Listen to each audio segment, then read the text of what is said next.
നമസ്കാരം. News updates ആരംഭിക്കുകയാണ്. തലക്കെട്ടുകൾ. നിപ സ്ഥിരീകരിച്ച മലപ്പുറത്ത് മുൻകരുതൽ നടപടികളുമായി ആരോഗ്യവകുപ്പ്. തിരുവാലി, മമ്പാട് പഞ്ചായത്തുകളിലെ 5 വാർഡുകൾ കണ്ടെയ്ൻമെന്റ് സോൺ. പനി ബാധിച്ചവരെ കണ്ടെത്തുന്നതിനുള്ള സർവേ ഇന്ന് ആരംഭിക്കും. കെജ്രിവാളിന്റെ രാജിപ്രഖ്യാപനത്തിന് പിന്നാലെ ഡൽഹിയിൽ തിരക്കിട്ട ചർച്ചകൾ. മുഖ്യമന്ത്രി സ്ഥാനം രാജിവെക്കാനുള്ള അരവിന്ദ് കെജ്രിവാളിന്റെ തീരുമാനം പരിഹാസ്യമെന്ന് BJP. 48 മണിക്കൂർ സമയം നിഗൂഢമെന്നും വിമർശനം.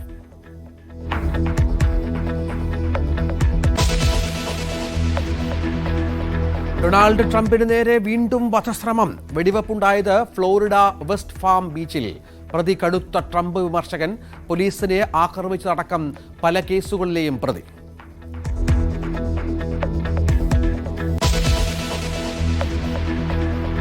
ADGP MR അജിത് കുമാറിന്റെ അനധികൃത സ്വത്ത് സമ്പാദന പരാതിയിൽ അന്വേഷണമുണ്ടാകുമോ? നിർണായക തീരുമാനം ഇന്ന്. അന്വേഷിക്കണമെന്ന മുഖ്യമന്ത്രിക്ക് DGPയുടെ ശുപാർശ.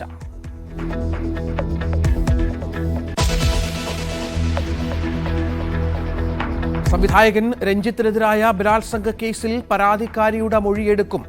മൊഴി രേഖപ്പെടുത്തുക ഓൺലൈനായി. കുറ്റപത്രം അടുത്ത ആഴ്ച സമർപ്പിച്ചേക്കും.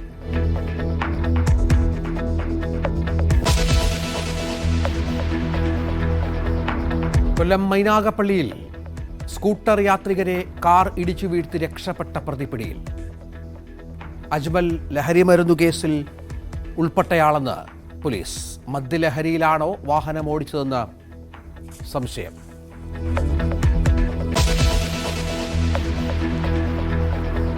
എറണാകുളം മരോട്ടിച്ചോട് കൊലപാതക കേസിൽ 2 പേർ പിടിയിലായത് കൊല്ലപ്പെട്ട പ്രവീണിന്റെ സുഹൃത്തുക്കൾ.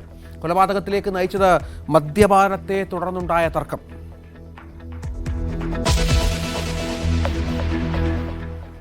വാർത്തകളുടെ വിശദാംശങ്ങളിലേക്ക്. മലപ്പുറം ജില്ലയിൽ നിപ സ്ഥിരീകരിച്ച സാഹചര്യത്തിൽ മുൻകരുതൽ നടപടികളുമായി ആരോഗ്യവകുപ്പ്. നിയന്ത്രണങ്ങൾ നടപ്പാക്കുന്നതിനെക്കുറിച്ച് യോഗം ചേർന്ന് തീരുമാനിക്കും. തിരുവാലി പഞ്ചായത്തിലെ 4, 5, 6, 7 വാർഡുകളിലും മമ്പാട് പഞ്ചായത്തിലെ 7-ാം വാർഡും കണ്ടെയ്ൻമെന്റ് സോണുകളാണ്. തിരുവാലി പഞ്ചായത്തിൽ പനി ബാധിച്ചവരെ കണ്ടെത്തുന്നതിനുള്ള സർവേക്ക് ഇന്ന് തുടക്കമാകും. CB അനുമോദ് വിവരങ്ങൾ പങ്കുവെക്കും. അനുമോദ്, അതീവ ജാഗ്രതയിലാണ്. ആരോഗ്യവകുപ്പിന്റെ വിവിധ നിയന്ത്രണങ്ങളുണ്ട്. എന്താണ് ഏറ്റവും പുതിയ സാഹചര്യം?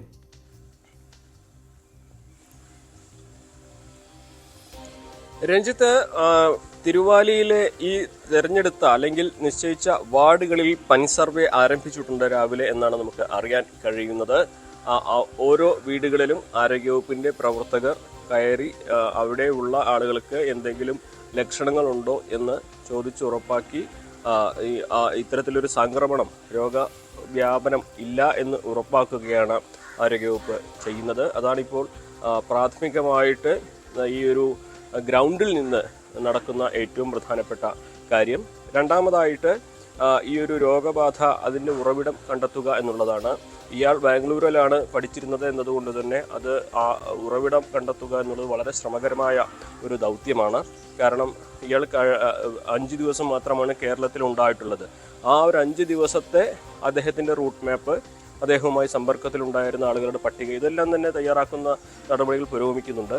പക്ഷേ ഈ രോഗബാധയുടെ ഉറവിടം കണ്ടെത്തുക അത്ര എളുപ്പമല്ല. കാരണം കഴിഞ്ഞ 2 മാസങ്ങൾക്ക് മുൻപ് പാണ്ടിക്കാട് 10 വയസ്സുകാരൻ നിപ ബാധിച്ച് മരിച്ചപ്പോൾ അതിൻ്റെ ഉറവിടം കണ്ടെത്തുവാൻ ആരോഗ്യവകുപ്പിന് വേഗം സാധിച്ചിരുന്നു.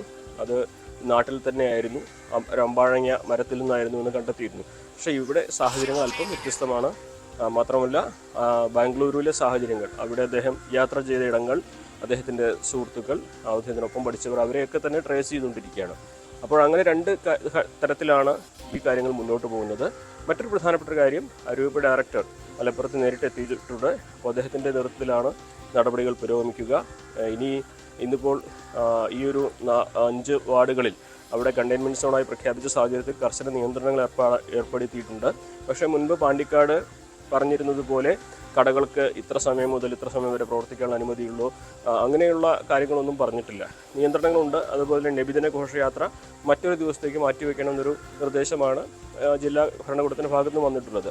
കൂടുതൽ നിയന്ത്രണങ്ങൾ ഏതെല്ലാം മേഖലകൾ കേന്ദ്രീകരിച്ച് ഈ ഇത്തരത്തിലുള്ള സോണുകളാക്കി തിരിച്ചുകൊണ്ടുള്ള നിയന്ത്രണങ്ങൾ ഉണ്ടാകുമോ ഇല്ലയോ എന്നുള്ള കാര്യങ്ങളൊക്കെ നമുക്ക് വരും മണിക്കൂറുകളിലേ അറിയാൻ കഴിയുകയുള്ളൂ. ഇന്ന് പ്രത്യേകിച്ച് യോഗങ്ങളൊന്നും ചേരുന്നില്ല എന്നാണ് ആരോഗ്യവകുപ്പ് അറിയിച്ചിരിക്കുന്നതെങ്കിൽ പോലും ഈ നിയന്ത്രണങ്ങൾ സംബന്ധിച്ച് കുറെ കൂടി വ്യക്തത ഉള്ള ഉത്തരവ് ഉച്ചയോടെ ലഭിക്കാൻ സാധ്യതയുണ്ട് എന്ന് തന്നെയാണ് അറിയാനാകുന്നത്. എന്നാണെങ്കിലും 2 മാസങ്ങൾക്ക് മുൻപ് മലപ്പുറത്ത് നിപ്പ സ്ഥിരീകരിച്ചപ്പോൾ അതിനെ ഫലപ്രദമായി നേരിട്ട് രോഗബാധ കൂടുതൽ വ്യാപിക്കാതെ നിയന്ത്രിക്കാൻ നമുക്ക് സാധിച്ചതാണ്. അതേ മാതൃക തന്നെയാണ് ഇപ്പോൾ തിരുവാലിയിലും ആരോഗ്യവകുപ്പ് പിന്തുടരുന്നത്. എന്നാണെങ്കിലും ആശങ്ക വേണ്ട സാഹചര്യമില്ല.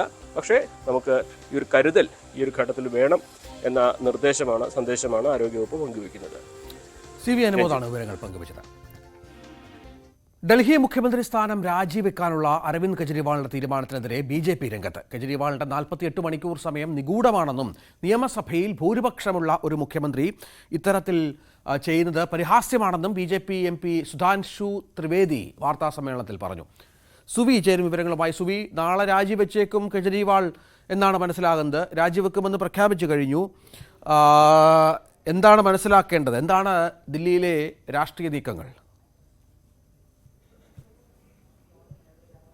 രഞ്ജിത്ത്, ഇന്നലെയാണ് അരവിന്ദ് കെജ്രിവാൾ രാജി പ്രഖ്യാപനം നടത്തിയത്. താൻ രാജിവെക്കുകയാണ്, ജനങ്ങളുടെ മുന്നിൽ സത്യസന്ധത തെളിയിച്ചതിനു ശേഷം ജനവിധിയിലൂടെ താൻ തിരിച്ചുവരും എന്നായിരുന്നു അരവിന്ദ് കെജ്രിവാൾ പറഞ്ഞത്.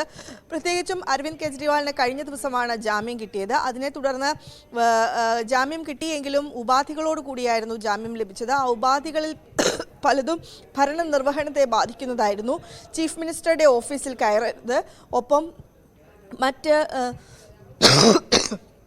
ചീഫ് മിനിസ്റ്ററുടെ ഓഫീസിൽ കയറരുത്, ഫയലുകൾ ഒപ്പിടാം, എന്നാൽ ലഫ്റ്റനന്റ് ഗവർണറുടെ അനുമതി ആവശ്യമില്ല തുടങ്ങിയ ഉപാധികളാണ് വെച്ചത്. ഈ രീതിയിൽ ഭരണനിർവഹണം നടത്തുക എന്നത് ബുദ്ധിമുട്ട് നേരിടുന്ന ഒരു പശ്ചാത്തലമായിരുന്നു. ഈ പശ്ചാത്തലത്തിലാണ് ഇന്നലെ അപ്രതീക്ഷിതമായി ഒരു രാജി പ്രഖ്യാപനം അരവിന്ദ് കെജ്രിവാൾ നടത്തിയത്.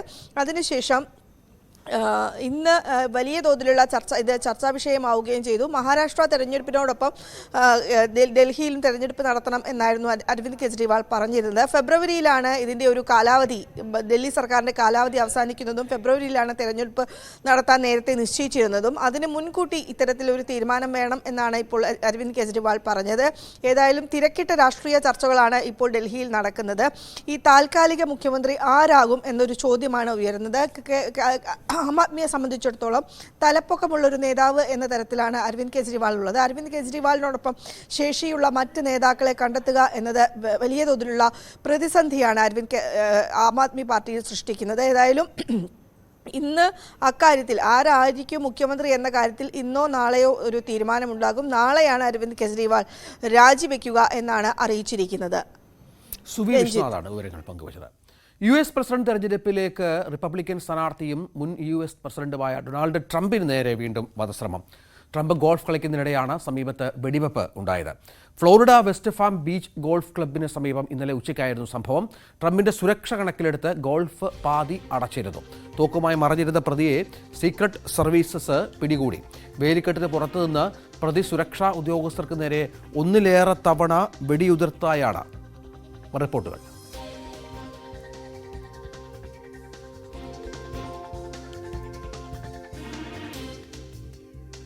തീർച്ചയായും ഗുഡ് മോർണിംഗ്. ഇതൊരു ബ്രേക്കിംഗ് ന്യൂസ് ആണ് അമേരിക്കയിൽ നിന്ന് തരാനുള്ളത്. ഇന്ന് ഏകദേശം 1 മണിക്ക് ഈസ്റ്റേൺ ടൈമിൽ 1 മണിക്ക് ഫ്ലോറിഡയിലുള്ള ട്രംപ് ഇന്റർനാഷണൽ ഗോൾഫ് ക്ലബിൽ ട്രംപ് ഗോൾഫ് കളിക്കുന്നതിനിടയിലാണ് ഇതുണ്ടായത്. ഓർക്കണം, ഇത് ഈ കഴിഞ്ഞ 1 മാസത്തിൽ ട്രംപിനെതിരെ നടക്കുന്ന 2ാമത്തെ ഒരു വധശ്രമമാണ്. ഇതിനു മുമ്പ് ജൂലൈ 13 പെൻസിൽവേനിയയിലെ റാലിക്കിടയിലായിരുന്നു. അന്ന് അദ്ദേഹം തല്ലാരിക്കാണ് രക്ഷപ്പെട്ടത്. അതൊരു സീക്രട്ട് സർവീസിന്റെ ഫെയിലിയർ ആയിട്ടാണ് ഇവിടെയുള്ള വൃത്തങ്ങൾ കണക്കാക്കുന്നത്. എന്നാൽ ഇന്നത്തെ ഒരു അറ്റംപ്റ്റ് സീക്രട്ട് സർവീസിന്റെ ഒരു സക്സസ് ആയിട്ടാണ് ഇതിനെ പറഞ്ഞു വരുന്നത്. കാരണം ഈ ഒരു ഗോൾഫിൽ 5ാമത്തെയും 6ാമത്തെയും ഹോളിനിടയ്ക്ക് ട്രംപ് കളിക്കുന്ന സമയത്താണ് ഈ ഒരു സംഭവം നടന്നത്. ഇവിടെ 3 ലെയറിലാണ് ട്രംപിന് സെക്യൂരിറ്റി ഉണ്ടായിരുന്നത് ഈ ഗോൾഫ് കളിക്കുന്ന സമയത്ത്. അതായത് ട്രംപിന് മുന്നിലും ട്രംപിനോടൊപ്പം ട്രംപിന് പുറകിലും. ട്രംപ് 5ാമത്തെ ഹോളിൽ ഗോൾഫ് കളിക്കുന്ന സമയത്ത് ഗോൾഫ് ഹോൾ 7, 8, 9 ഒക്കെ സീക്രട്ട് സർവീസ് ഏജൻസ് ഇൻവെസ്റ്റിഗേഷൻ നടത്തുകയും ആ സമയത്താണ് ഈ അക്രമിയെ അവിടെയുള്ള ഒരു പൊന്തക്കാട്ടിൽ കാണാനിടയായത്. അതായത് അക്രമിയെ അല്ല, ഇത് അദ്ദേഹത്തിന്റെ തോക്കിന്റെ മുനയാണ് ആ ഒരു ഫെൻസിലൂടെ കണ്ടത്. അപ്പൊ അതേ തുടർന്ന് സീക്രട്ട് സർവീസ് ഏജൻസ് അങ്ങോട്ട് വെടിവെക്കുകയും അക്രമി പെട്ടെന്ന് ഓടി പൊന്തക്കാട്ടിൽ നിന്ന് ഓടി രക്ഷപ്പെടുകയും കാറിൽ രക്ഷപ്പെടുകയുമാണ് ചെയ്തത്. പിന്നെ സീക്രട്ട് സർവീസ് ഏജൻസ് അവർ ചേസ് ഡൗൺ ചെയ്ത് അദ്ദേഹത്തെ പിടിക്കുകയാണ് ഉണ്ടായത്. അതാണ് ഒരു സിനറിയോ ഉണ്ടായത്. അപ്പോൾ ഈ ഒരു സമയത്ത് ട്രംപിനോടൊപ്പവും സീക്രട്ട് സർവീസ് ഉണ്ടായിരുന്നു, ട്രംപിന് പുറകിലും സീക്രട്ട് സർവീസ് ഉണ്ടായിരുന്നു എന്നതാണ് എടുത്തു പറയേണ്ട ഒരു കാര്യം. ഈ ഒരു അക്രമാസക്തമായ ഒരു സംഭവത്തിൽ ഈ ഒരു ആൾ ആരാണെന്ന് ചോദിച്ചു കഴിഞ്ഞാൽ റയൻ വെസ്ലി റൂത്ത് എന്ന് പറഞ്ഞൊരു അമേരിക്കനാണ്. അദ്ദേഹം അലാസ്ക എന്നൊരു അമേരിക്കയിലുള്ള അലാസ്ക ഏരിയയിൽ ഉള്ളയാളാണ്. നോർത്ത് കരോളിന എന്നൊരു സ്റ്റേറ്റിലാണ് അദ്ദേഹം വർക്ക് ചെയ്തുകൊണ്ടിരുന്നത്. 2016 ട്രംപിന് അനുകൂലമായിട്ട് വോട്ട് ചെയ്ത വ്യക്തിയാണെന്നാണ് മീഡിയ വൃത്തങ്ങളെ ഉദ്ധരിക്കുകയാണെങ്കിൽ അറിയുവാൻ സാധിക്കുന്നത്. എന്നാൽ യുക്രൈൻ റഷ്യ യുദ്ധം ഉണ്ടായതിനു ശേഷം അദ്ദേഹം ഈ ഒരു അക്രമി യുക്രൈന് ഭയങ്കരമായ ഒരു സപ്പോർട്ട് ചെയ്യുകയും സോഷ്യൽ മീഡിയ പോസ്റ്റുകളും ഒക്കെ വെളിവാക്കുന്നത് യുക്രൈന് വളരെയധികം സപ്പോർട്ടും യുക്രൈന് വേണ്ടിയിട്ട് ആർമി മറ്റ് ആൾക്കാരെ റിക്രൂട്ട് ചെയ്യാൻ ശ്രമിക്കുകയും അങ്ങനെ പല കാര്യങ്ങളുമുള്ള ഒരു ഇതാണ്, നമുക്കൊരു ബാക്ക്ഗ്രൗണ്ട് ആണ് ഇപ്പോൾ വെളിയിൽ വരുന്നത്. FBI ഇൻഫർമേഷൻ അനുസരിച്ച് അല്ലെങ്കിൽ സീക്രട്ട് സർവീസിന്റെ ഇൻഫർമേഷൻ അനുസരിച്ചിട്ട് നമ്മൾ സംസാരിക്കുകയാണെങ്കിൽ അതോടൊപ്പം ഇതും എടുത്തു പറയേണ്ടിയിരിക്കുന്നു. ഇതിനു മുമ്പ് ഓൾറെഡി 8 തവണ അദ്ദേഹത്തെ പോലീസ് അറസ്റ്റ് ചെയ്തിട്ടുണ്ട് പല ഇൻസിഡന്റിൽ. ചിലതിനകത്ത് ഗൺ വയലൻസിനകത്ത്, ചിലതിനകത്ത് നമ്പർ പ്ലേറ്റ് ഇല്ലാത്ത വണ്ടി ഓടിച്ചതിൽ, അങ്ങനെ പല മൾട്ടിപ്പിൾ കേസിനകത്ത് അല്ലെങ്കിൽ ഫെലണിക്കകത്ത് അദ്ദേഹത്തിനെ അറസ്റ്റ് ചെയ്തിട്ടുണ്ട്. എന്നിരുന്നാലും അതാണ് അദ്ദേഹത്തിന്റെ ഒരു ബാക്ക്ഗ്രൗണ്ട്. മോൻ ആന്റണിയാണ് അമേരിക്കയിൽ നിന്ന് വിവരങ്ങൾ പങ്കുവച്ചത്. തിരിച്ചു വരാം ന്യൂസ് അപ്ഡേറ്റ്സിലേക്ക് ഇടവേളയ്ക്ക് ശേഷം.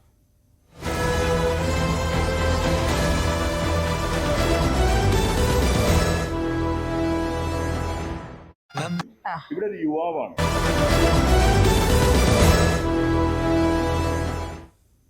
മറ്റു വാർത്തകളിലേക്ക് പോകണം. കൊല്ലം മൈനാഗപ്പള്ളിയിൽ സ്കൂട്ടർ യാത്രികരെ കാർ ഇടിച്ചു വീഴ്ത്തി രക്ഷപ്പെട്ട അജ്മൽ പോലീസ് പിടിയിൽ. ഇന്ന് പുലർച്ചെയാണ് പതാരം എന്ന സ്ഥലത്ത് വെച്ച് അജ്മൽ ശാസ്താംകോട്ട പോലീസിന്റെ പിടിയിലായത്. അജ്മൽ മദ്യപിച്ചിരുന്നതായി പോലീസ് പറയുന്നുണ്ട്. ലഹരി മരുന്ന് കേസിൽ ഉൾപ്പെട്ടിട്ടുള്ള ആൾ കൂടിയാണ് ഇയാൾ എന്നതും ഏറെ പ്രധാനമാണ്. ഇന്നലെയാണ് അജ്മൽ ഓടിച്ച കാർ ഇടിച്ച് മൈനാഗപ്പള്ളി സ്വദേശിനി കുഞ്ഞുമോൾ മരിച്ചത്. റോഡിൽ തെറിച്ചു വീണ യുവതിയുടെ ശരീരത്തിലൂടെ കാർ കയറ്റിയിറക്കി അജ്മലും ഒപ്പമുണ്ടായിരുന്ന യുവ വനിതാ ഡോക്ടറും രക്ഷപ്പെടുകയായിരുന്നു. വിനേഷ് കൊട്ടാരക്കര വിവരങ്ങൾ പങ്കുവെക്കുന്നുണ്ട്. വിനേഷ്, ഏറ്റവും പുതിയ വിവരം ഇയാൾ മദ്യപിച്ചിരുന്നു, ലഹരിക്കടിമയാണ് എന്നൊക്കെയാണ് ഒരു പശ്ചാത്തലം. അങ്ങനെയൊരു പശ്ചാത്തലമുള്ള ആളാണല്ലേ? രഞ്ജിത്ത്, അത്തരത്തിലുള്ള ഒരു വിവരം തന്നെയാണ് നമുക്കിപ്പോൾ ലഭിക്കുന്നത്. കഴിഞ്ഞ ദിവസം അപകടത്തെ തുടർന്ന് മരണമടഞ്ഞ 45-കാരിയുടെ മൃതശരീരം ഇപ്പോൾ ശാസ്താംകോട്ട മോർച്ചറിയിലാണ് സൂക്ഷിച്ചിരിക്കുന്നത്. സംഭവത്തിൽ വാഹനം ഇടിച്ച് തെറിപ്പിക്കുകയും ചെയ്ത ആൾ വാഹനം നിർത്താതെ പോകുന്ന ഒരു സാഹചര്യം ഉണ്ടായിരുന്നു കഴിഞ്ഞ ദിവസം. പോലീസ് അന്വേഷിച്ച് രാവിലെയാണ് അജ്മൽ എന്ന ഡ്രൈവറെ പിടികൂടിയത്. കൊല്ലം പതാരത്ത് വെച്ചായിരുന്നു അജ്മൽ പിടിയിലായത്. അജ്മലിന്റെ ബാക്ക്ഗ്രൗണ്ട് പരിശോധിച്ചപ്പോൾ പോലീസിന് ഞെട്ടിക്കുന്ന വിവരങ്ങളാണ് ലഭിച്ചത്. കാരണം അജ്മൽ നേരത്തെ ഈ ലഹരി മരുന്ന് കേസിൽ ഉൾപ്പെട്ടിട്ടുള്ള ആളാണ് എന്നാണ് അറിയാൻ കഴിയുന്നത്. നമുക്ക് ആ പ്രദേശവാസികളിൽ നിന്ന് തന്നെ അറിയാൻ കഴിഞ്ഞത് ഇവർ കഴിഞ്ഞ ദിവസം വാഹനത്തിലിരുന്ന് മദ്യപിക്കുന്നതായി ചിലർ കണ്ടതായിട്ട് പോലീസിന് മൊഴി നൽകിയതായിട്ട് നമുക്കിപ്പോൾ ഒരു വിവരം ലഭിക്കുന്നുണ്ട്. ഈ യുവ ഡോക്ടറെ കഴിഞ്ഞ ദിവസം തന്നെ നാട്ടുകാർ പിടിച്ച് പോലീസിൽ ഏൽപ്പിച്ചിരുന്നു. അതായത് ഈ അജ്മലിനോടൊപ്പം യാത്ര ചെയ്യുന്ന യുവ ഡോക്ടറെ പോലീസിന് ചില വിവരങ്ങൾ, നിർണായക വിവരങ്ങൾ പോലീസിന് ലഭിച്ചിരുന്നു. അങ്ങനെ ഈ അജ്മലിന്റെ ഫോൺ ട്രേസ് ചെയ്താണ് ഒടുവിൽ അജ്മലിനെ പിടികൂടാൻ സാധിച്ചത്. ഇന്ന് രാവിലെയായിരുന്നു അജ്മലിനെ പിടികൂടിയത്. അജ്മലിന്റെ കൂടുതൽ വിവരങ്ങൾ പോലീസ് കൃത്യമായി തന്നെ അന്വേഷിച്ച് വരികയാണ് രഞ്ജിത്തപ്പോൾ. ശരി, വിനേഷാണ് വിവരങ്ങൾ പങ്കുവച്ചത്. എറണാകുളം മരോട്ടിച്ചോട് കൊലപാതക കേസിൽ 2 പേർ പിടിയിൽ. കൊല്ലം തൃപ്പൂണിത്തുറ സ്വദേശികളാണ് പോലീസ് കസ്റ്റഡിയിലുള്ളത്. ഇരുവരും കൊല്ലപ്പെട്ട പ്രവീണിന്റെ സുഹൃത്തുക്കളാണ്. മദ്യപാനത്തെ തുടർന്നുണ്ടായ തർക്കമാണ് കൊലപാതകത്തിലേക്ക് നയിച്ചത്. ഇന്നലെ പുലർച്ചെയാണ് മരോട്ടിച്ചോട് പാലത്തിന് സമീപം പ്രവീണിനെ കൊല്ലപ്പെട്ട നിലയിൽ കണ്ടെത്തിയത്. ഡാനി പോൾ വിവരങ്ങൾ പങ്കുവെക്കും. ഡാനി, എന്താണ് ഈ സംഭവത്തിൽ പോലീസ് പറയുന്നത്? രഞ്ജിത്ത്, ഇയാൾ ഇപ്പോൾ പിടിയിലായിരിക്കുന്നത് ഇയാളുടെ സുഹൃത്തുക്കളാണ്. 2 പേരെ പോലീസ് കസ്റ്റഡിയിൽ എടുത്തിട്ടുണ്ട്. കൊല്ലം സ്വദേശിയായ ഷമീറും അതോടൊപ്പം തന്നെ ഒരു തൃപ്പൂണിത്തുറ സ്വദേശിയും. ഇതിൽ കൊല്ലം സ്വദേശിയായ ഷമീറിന്റെ പങ്ക് ഈ കേസുമായി ബന്ധപ്പെട്ടുകൊണ്ട് സ്ഥിരീകരിച്ചിട്ടുണ്ട്. ഇവരെല്ലാവരും തന്നെ സുഹൃത്തുക്കളാണ്. എല്ലാവർക്കും തന്നെ ക്രിമിനൽ പശ്ചാത്തലമുള്ളവരാണ്. ഇതിൽ കൊല്ലപ്പെട്ട പ്രവീൺ ഉൾപ്പെടെയുള്ളവർ ക്രിമിനൽ പശ്ചാത്തലമുള്ളവർ തന്നെയാണ്. ഇന്നലെ മദ്യപാനത്തിനിടെ ഉണ്ടായ തർക്കം തന്നെയാണ് കഴിഞ്ഞ ദിവസങ്ങളിലുണ്ടായ തർക്കമാണ് ഈ രീതിയിലേക്ക് കാര്യങ്ങൾ നീങ്ങിയതെന്നാണ് പോലീസിന് വ്യക്തമായിട്ടുള്ളത്. പ്രവീണിന്റെ ശരീരത്തിലാകമാനം മുറിവുകൾ ഉണ്ടായിരുന്നു. അതുകൊണ്ട് തന്നെ ഒരു ദുരൂഹ സാഹചര്യത്തിലാണ് ഈ മരണം നടന്നിരിക്കുന്നതെന്ന് പോലീസ് സംശയിച്ചിരുന്നു. കൂടുതൽ അന്വേഷണത്തിന് ഒടുവിലാണ് ഇപ്പോൾ ഇയാളുടെ തന്നെ ഒപ്പമുണ്ടായിരുന്ന കൊല്ലം സ്വദേശി ഷമീറിന്റെ അറസ്റ്റിലേക്ക് ഇപ്പോൾ കാര്യങ്ങൾ നീങ്ങുന്നു. ഇന്നലെ ഷമീറിനെ പോലീസ് കസ്റ്റഡിയിൽ എടുത്തിരുന്നു. വിശദമായ ചോദ്യം ചെയ്യലിന് ശേഷം ഇയാളെ ഇത് സമ്മതിച്ചിട്ടുണ്ട്. എളമക്കര പോലീസാണ് കേസ് അന്വേഷിക്കുന്നത്. അതേസമയം പ്രവീണിന്റെ ഇൻക്വസ്റ്റ് നടപടികൾ പൂർത്തിയാക്കിയിരുന്നു. ഇന്ന് രാവിലെ മൃതദേഹം പോസ്റ്റ്മോർട്ടം ചെയ്ത ബന്ധുക്കൾക്ക് വിട്ടുകൊടുക്കും. ലക്ഷം വീട് എറണാകുളം കൂനംതൈയിലുള്ള ലക്ഷം വീട് കോളനിയിലാണ് ഇയാളുടെ താമസം. ബന്ധുക്കൾക്ക് ഇന്ന് പോസ്റ്റ്മോർട്ടത്തിന് ശേഷം വിട്ടുകൊടുക്കും. ഇതിൽ മദ്യപാനത്തിനിടെയും തന്നെ ഉണ്ടായ തർക്കം തന്നെയാണ് ഈ രീതിയിലേക്ക് കൊലപാതകമെന്ന് പോലീസ് സ്ഥിരീകരിച്ചിട്ടുണ്ട്. രഞ്ജിത്ത, ഡാനി തുടരുക. മറ്റൊരു വാർത്തയിലേക്ക് കൂടി പോകണം. നടൻ രഞ്ജിത്തിനെതിരായ ബലാത്സംഗ കേസിൽ പരാതിക്കാരുടെ മൊഴിയെടുക്കും. ഓൺലൈനിലായാണ് മൊഴിയെടുക്കുക. കുറ്റപത്രം അടുത്ത ആഴ്ച സമർപ്പിച്ചേക്കും. ഡാനി, രഞ്ജിത്തിന് കുരുക്ക് മുറുകുകയാണ്. പരാതിക്കാരി മൊഴി നൽകാൻ തയ്യാറാണ് എന്നും വ്യക്തമാക്കിയിട്ടുണ്ടല്ലോ. അതെ, സംവിധായകൻ രഞ്ജിത്തിനെതിരായ കേസിൽ ഏതാണ്ട് എല്ലാവരുടെയും തന്നെ മൊഴിയെടുപ്പ് അടക്കം പൂർത്തിയാക്കിയ ഒരു സാഹചര്യത്തിലാണ്. രഞ്ജിത്തിന്റെ മൊഴിയെടുപ്പ് കഴിഞ്ഞ ആഴ്ച പൂർത്തിയാക്കിയതിനു ശേഷമാണ് ഇപ്പോൾ നടിയുടെ മൊഴിയെടുപ്പിലേക്ക് നീങ്ങുന്നത്. ഇവർക്ക് കേരളത്തിലേക്ക് വരാൻ അസൗകര്യം അറിയിച്ചതിനെ തുടർന്ന് എറണാകുളം പ്രിൻസിപ്പൽ സെഷൻസ് കോടതിയിൽ ഇപ്പോൾ അന്വേഷണ സംഘം അപേക്ഷ സമർപ്പിച്ചു. കഴിഞ്ഞ ദിവസം അപേക്ഷ സമർപ്പിച്ചിട്ടുണ്ട്. നടിയുടെ കൂടി സൗകര്യം കണക്കിലെടുത്തുകൊണ്ട് ബംഗാളിലെ സെഷൻസ് കോടതിയിൽ ഹാജരാകാം, ആലിപ്പൂർ എന്ന് പറയുന്ന സെഷൻസ് കോടതിയിൽ ഹാജരാകാം എന്നാണ് ഇവർ അറിയിച്ചിരിക്കുന്നത്. അത് ഈ ആഴ്ച ഒരു ദിവസം തീരുമാനിച്ചുകൊണ്ട് അവിടെ ഹാജരാകുന്നു. ഓൺലൈനായി നടിയുടെ മൊഴി രേഖപ്പെടുത്തുകയും ചെയ്യും. അതോടുകൂടി ഈ കേസുമായി ബന്ധപ്പെട്ടുകൊണ്ട് നടത്തിയ അന്വേഷണത്തിലെ മൊഴിയെടുപ്പ് അടക്കമുള്ള കാര്യങ്ങൾ പൂർണ്ണമായും പൂർത്തിയാവുകയാണ്. ഇതിനുശേഷം ഈ ആഴ്ച അവസാനത്തോടുകൂടി തന്നെ കുറ്റപത്രം സമർപ്പിക്കാൻ തന്നെയാണ് സാധ്യത. ആ രീതിയിലുള്ള സൂചനകളാണ് അന്വേഷണ സംഘത്തിൽ ലഭിക്കുന്നത്. ഈ ആഴ്ചയോടുകൂടി കുറ്റപത്രം സമർപ്പിക്കുമെന്നാണ് മനസ്സിലാക്കാനായിട്ട് സാധിക്കുന്നത്. ശരി, ഡാനി പോൾ വിവരങ്ങൾ പങ്കുവച്ചു. മറ്റു വാർത്ത, ഷിരൂരിൽ മണ്ണിടിച്ചിലിനെ തുടർന്ന് ലോറി ഉൾപ്പെടെ അർജുനെ കാണാതായിട്ട് ഇന്ന് 2 മാസം പൂർത്തിയാകുന്നു എന്നുള്ളതാണ്. അർജുനായുള്ള തെരച്ചിൽ ബുധനാഴ്ചയോടെ പുനരാരംഭിച്ചേക്കും. നാളെ ചേരുന്ന നിർണായക യോഗത്തിൽ ഇത് സംബന്ധിച്ച് അന്തിമ തീരുമാനമുണ്ടാകും എന്നാണ് വിവരം. ഷിരൂരിൽ മണ്ണിടിച്ചിൽ ദുരന്തമുണ്ടായിട്ട് ഇന്നേക്ക് 2 മാസം പൂർത്തിയാകുന്നു.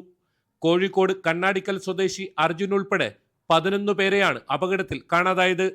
ഇതിൽ ചായക്കട നടത്തുകയായിരുന്ന ലക്ഷ്മണൻ ഉൾപ്പെടെ 8 പേരുടെ മൃതദേഹങ്ങൾ കണ്ടെത്തിയിരുന്നു. അർജുന് പുറമെ കർണാടക സ്വദേശികളായ ലോകേഷ്, ജഗന്നാഥ് എന്നിവരെയാണ് ഇനി കണ്ടെത്താനുള്ളത്. കാലാവസ്ഥ പ്രതികൂലമായതിനാൽ ഇവർക്കായുള്ള തിരച്ചിൽ 2 തവണ നിർത്തിവെക്കേണ്ടി വന്നു.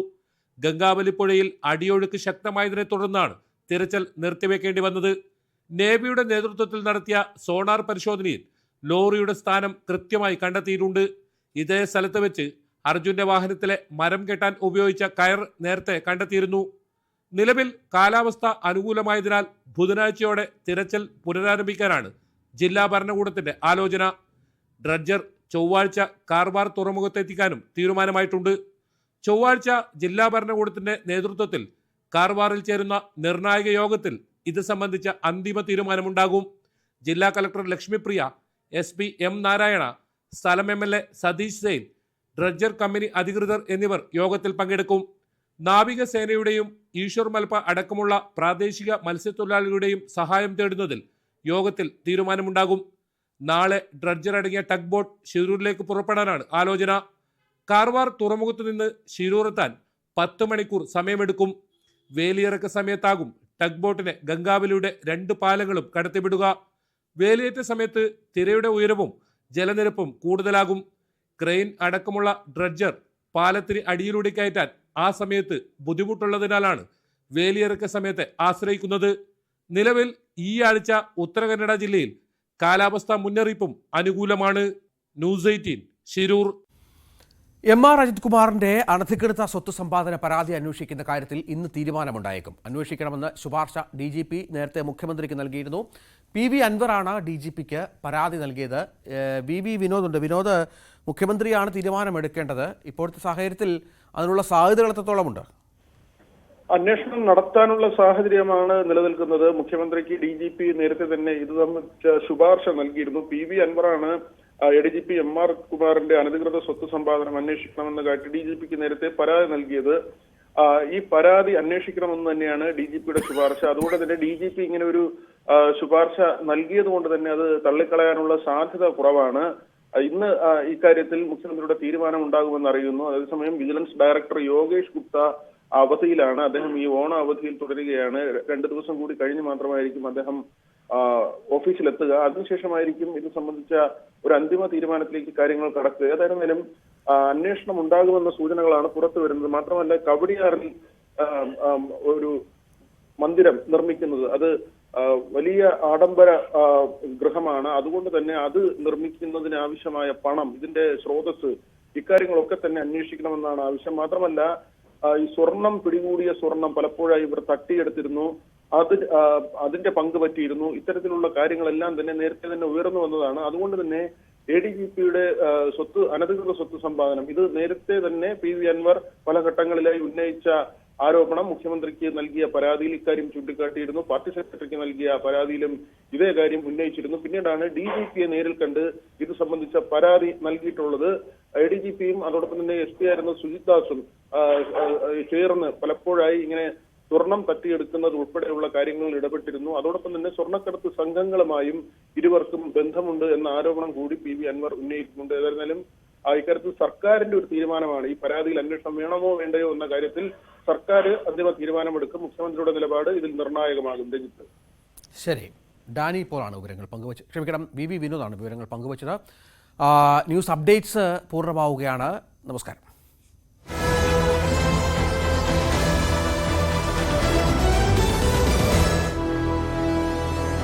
ദിവസം